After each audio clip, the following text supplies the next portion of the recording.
जय श्री राम मित्रों, हमारे चैनल के अंदर आपका स्वागत है। दोस्तों, बड़ा सोमवार है इस बार का विशेष, और साथ में यह बात बहुत अच्छी है कि सोमवती अमावस्या है। दोस्तों, दिव्य योग बनते हैं। ऐसे दिन बार बार नहीं आते आपके जीवन के अंदर किसी भी प्रकार की कोई समस्या से छुटकारा दिलाने के लिए या किसी भी प्रकार के कोई कार्य करने के लिए। दोस्तों, 20 जुलाई सावन का बड़ा सोमवार है और सोमवती अमावस्या का योग दोस्तों आपको बार बार नहीं मिलने वाला है। दोस्तों, इस दिन दान देना बहुत ही अच्छा माना जाता है, क्योंकि दोस्तों इस दिन अगर आप 100 रुपए का दान देते हैं तो उसका सहस्त्र गुना 100 गुना आपको वापस प्राप्त होता है। इसीलिए सोमवती अमावस्या के दिन आपसे निवेदन है कि जितना हो सके उतना आपको दान करना चाहिए, ताकि आपको उसका कई गुना पुण्य प्राप्त हो। और दान हमेशा उसी व्यक्ति को करें जिसको इसकी सबसे ज़्यादा ज़रूरत होती है। ऐसे व्यक्ति को दान नहीं दें जिसके पास पहले से खूब है, तो आपको उसका आशीर्वाद प्राप्त नहीं हो पाता है। दोस्तों, आज हम आपको बताने वाले हैं कि सोमवती अमावस्या विशेष का एक उपाय करने से आपकी किस्मत बदल जाएगी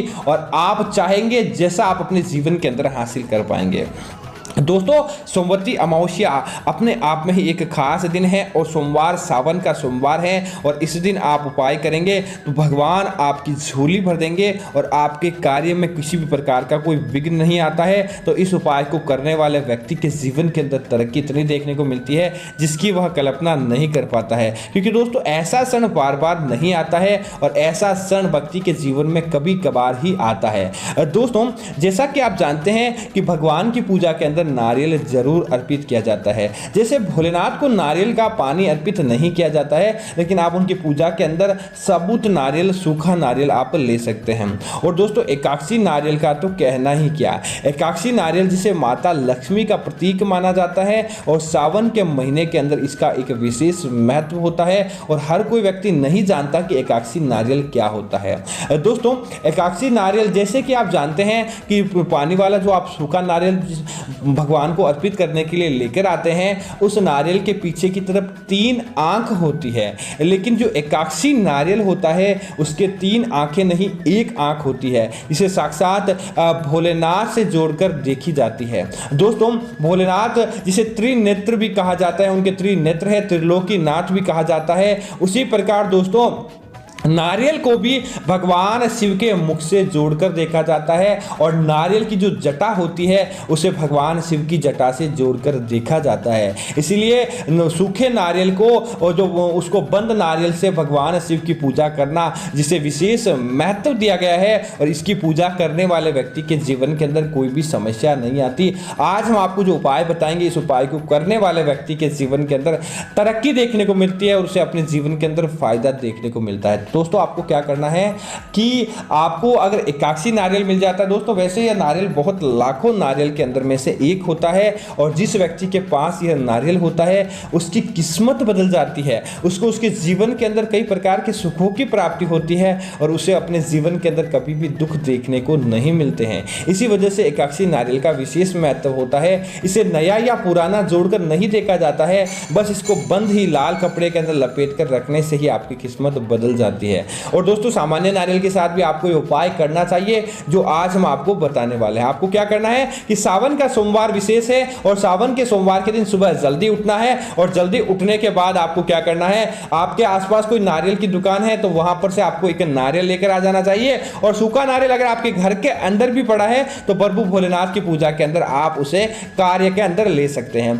आपको क्या करना है दोस्तों, आपकी जो भी इच्छा है, आप चाहते हैं कि वो आपकी इच्छा पूरी हो और सोमवार विशेष का दिन है, तब आपको क्या करना चाहिए कि एक चावल लेना है, और चावल इस प्रकार से लेने हैं कि जिसके अंदर से यह नारियल पूरी तरह से छुप जाए, नारियल नहीं दिखे। बस आपको इस तरह से आपको चावल लेने हैं, और सोमवार विशेष का दिन होने की वजह से आपको इस उपाय को करने के अंदर फायदा प्राप्त होगा। तो आपको भोलेनाथ की पूजा पर नारियल रखने के बाद आपको करनी है, और उस नारियल को अपने हाथ के अंदर लेकर आपको उसके ऊपर एक लाल कलावा बांध देना है। और भोलेनाथ को जब भी आप उस नारियल के कलावे के ऊपर गांठ लगाएं, तब आपकी कोई भी इच्छा है, मनोवांछित इच्छा है, आप जानना चाहते हैं कि भोलेनाथ आपकी इच्छा कब से कब पूरी करेंगे, तब आपको क्या करना है कि उसको आपको ऐसे ही उस नारियल को बांधकर अपनी उस बातों को गांठें लगा देनी है।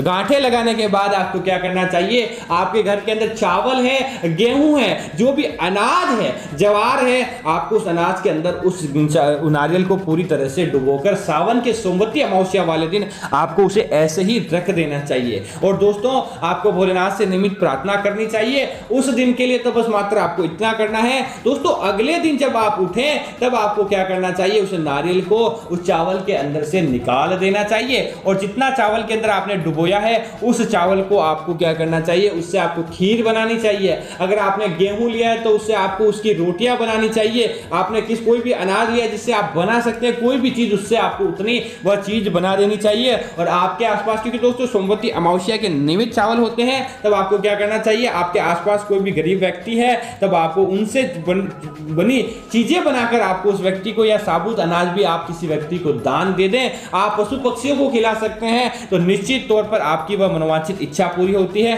और क्योंकि दोस्तों अब नारियल की बात करें कि नारियल का इसके अंदर क्या महत्व है, दोस्तों नारियल जो शिव का प्रतीक है, इसको आपको क्या करना चाहिए कि सावन के महीने के अंदर ये चावल के अंदर अभिमंत्रित नारियल हो जाता है। इसे आपको ओम नमः शिवाय इस मंत्र का जाप करते हुए ही आपको क्या करना है, इस नारियल को लेना है और इस नारियल को लेकर आपको अपने घर का जो पूजा कक्ष है, अपने घर के पूजा कक्ष के अंदर एक लाल कपड़ा बिछाकर आपको अपने घर के पूजा कक्ष के अंदर इसे स्थापित कर देना चाहिए। और पूरे सावन के महीने तक आपको इसे अपने घर के अंदर स्थापित करते रहना चाहिए। और दोस्तों जब भी आपकी मनोवांछित इच्छा पूरी हो जाती है, आपने जो मनोकामना मांगी है और आपको लगेगा कि हाँ सावन के महीने के भीतर भीतर आपकी वह मनोकामना पूरी हो गई या उससे जुड़े आपको अच्छे समाचार प्राप्त हो गए, तब आपको इस नारियल को किसी नदी के अंदर विसर्जित कर देना चाहिए या फिर इसे किसी पीपल के पेड़ के नीचे आपको रख देना चाहिए। उसके बाद आपको इस नारियल को अपने घर के अंदर नहीं रखना चाहिए। और दोस्तों अगर आपकी धन से जुड़ी समस्या थी, आप चाहते थे कि अगर आपके जीवन के अंदर धन की कमी है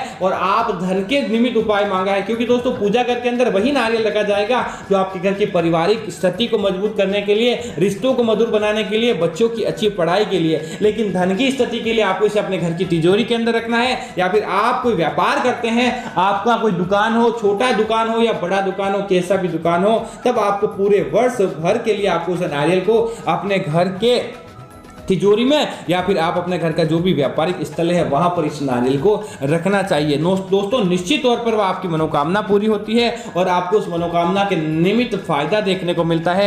दोस्तों ये बहुत ही दिव्य और चमत्कारी उपाय, इसको करने वाले व्यक्ति के जीवन के अंदर तरक्की देखने को मिलती है। तो सावन के तीसरे सोमवार को आपको ऐसे ही खाली नहीं छोड़ना चाहिए, आपको ये उपाय करना चाहिए ताकि आपको इसके अंदर सफलता प्राप्त हो। दोस्तों उम्मीद है कि यह जानकारी आपको अच्छी लगी होगी। ऐसी अन्य जानकारियां देखने के लिए आप हमारे इस चैनल को सब्सक्राइब करें, साथ ही साथ वीडियो को लाइक और शेयर करना ना भूलें ताकि ऐसी जानकारी आपको मिलती रहे। जय भोलेनाथ मित्रों, धन्यवाद मित्रों।